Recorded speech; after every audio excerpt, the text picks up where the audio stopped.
राजनीतिर पशापाली रे छंदी हो पड़ुछि पुलिस प्रशासन। न्याय अपेक्षा रे कोरेई बिजेडी थानारू न्याय न पाई एसपी को द्वारस्थ।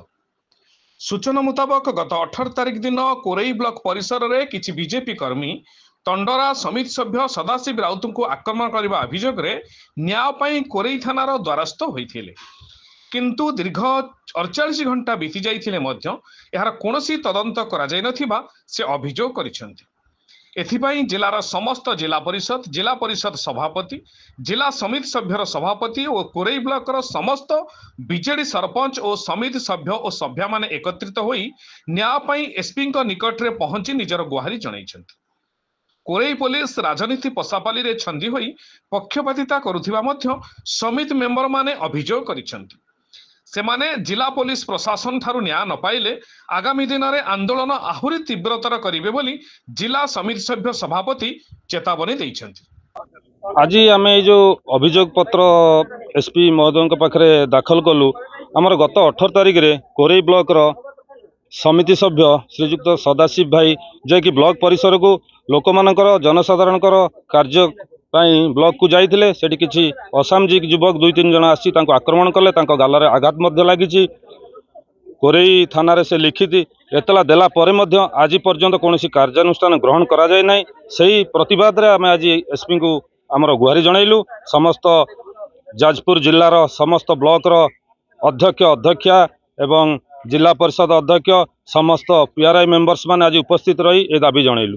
आमे कोन कहबु 2-3 दिन हो गला जेतले पुलिस पक्षपातिता करूची बोली आमे एथि कहबु जे प्रथमे आमर जो आसाई माने आक्रमण कले आमर पीआरआई मेंबर्स को ऊपर से प्रथम एफआईआर देले।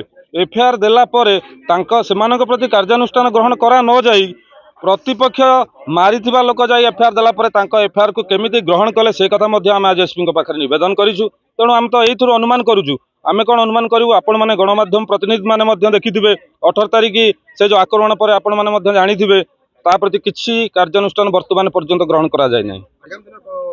आगामी दिन में जदि दृढ़ कार्यानुष्ठान ग्रहण न करा जिवो जिला स्तर नुहे मु राज्य स्तर रे ए आंदोलन को आउरी तीव्रतर करिया पई मु राज्य संगठन सहित मध्ये जोगाजोग करिछि। जदि खूब शीघ्र एसपी महोदय कहते आमर दृढ़ कार्यानुष्ठान ग्रहण करेंगे। जदि कार्यानुष्ठान ग्रहण न करेंगे आगामी दिन में आंदोलन आहुरी तीव्र तीव्रतर हम। किंतु गत 18 तारिख दिन कोरेई ब्लॉक परिसर भितर जो अभियुक्त माने मत बसाड़ी नहीं मरा पिटा करते मारणात्मक आक्रमण करते तार न्याय पाइबापी मु कोरेई आईसी द्वारस्थ होती लिखित आगे अभियोग करी आज की 2 दिन बीती जाइथिया बेले कौन कार्यानुष्ठान ग्रहण कले ना। से आमर पंचायतर सरपंच समिति सभ्य एवं 10टी ब्लॉक चेयरमैन राज्य सरपंच संघ एवं समिति सभ्य संघ समस्ते आसी आम एसपी को द्वारस्थ होती सुधा भेटी। एसपी कही तार पुंखानुपुंख तदंत करी आमको न्याय प्रदान करेंगे। आम आशा आईन आशा भरोसा रखीचु एसपी भरोसा रखीचु आमको तुरंत न्याय प्रदान करा जाओ।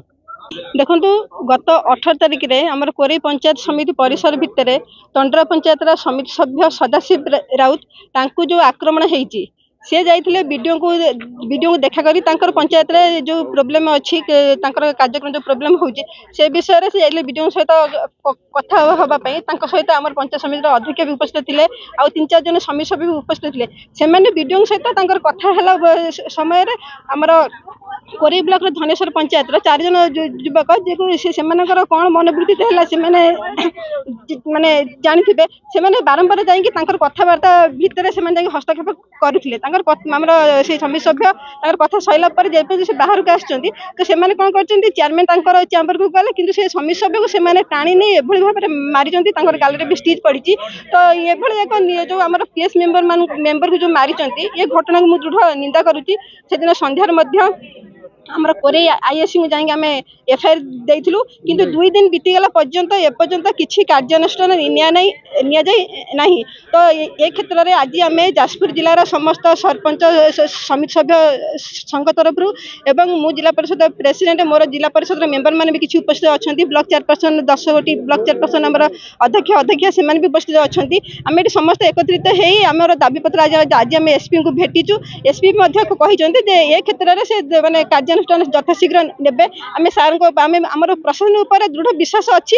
ସେଥିପାଇଁ 2 ଦିନ ବିତିଗଲା ପର୍ଯ୍ୟନ୍ତ ଆମେ ଶାନ୍ତି ଶୃଙ୍ଖଳାର ସହିତ ଆମେ ଶାନ୍ତିରେ ଅଛୁ, ମାନେ ଆମେ ନିରବରେ ଅଛୁ। ଯଦି 2 ଦିନ ଯୋଉ ଆମର ଏସପି କହିଛନ୍ତି ଯଦି ସେ 2 ଦିନ ଆମେ ଅପେକ୍ଷା କରୁଛୁ ତା ଭିତରେ ଯଦି କିଛି କାର୍ଯ୍ୟାନୁଷ୍ଠାନ ନ ନିଅନ୍ତି ଆମେ ସମସ୍ତେ ରାଜରାସ୍ତାକୁ ଓହ୍ଲାଇବୁ। ଏବଂ ଆପଣ ବି ଦେଖୁଥିବେ ଆଜିକାଲି ଯୋଉ ଘଟଣା ଯୋଉ ଘଟୁଛି ପିଆର ମେମ୍ବର ହୁଅନ୍ତୁ ବା ଯିଏ ବି ହୁଅନ୍ତୁ ମାନେ ସେମାନେ ଆଉ ସୁରକ୍ଷିତ ନାହାନ୍ତି। ବ୍ଲକ ପରିସର ଭିତରେ ଯଦି ଗୋଟେ ପିଆର ମେମ୍ବରକୁ ଏମିତି ଆକ୍ରମଣ ହେଉଛି ତ ସେଠି ଜନସାଧାରଣ କ'ଣ ସୁରକ୍ଷିତ ଅଛନ୍ତି? ଏଭଳି କାର୍ଯ୍ୟକ୍ରମକୁ ମୁଁ ଦୃଢ଼ ନିନ୍ଦା କରୁଛି ଏବଂ ପ୍ରଶାସନ ଉପରେ ବିଶ୍ୱାସ ଅଛି ଯେ ଯେଉଁମାନେ ଏଭଳି ମାନେ ଆକ୍ରମଣ କରିଛନ୍ତି ସେ ଆମର ସମିତି ସଭ୍ୟ ଉପରେ ସେମାନଙ୍କ ଉପରେ ଦୃଢ଼ କାର୍ଯ୍ୟାନୁଷ୍ଠାନ ନିଅନ୍ତୁ।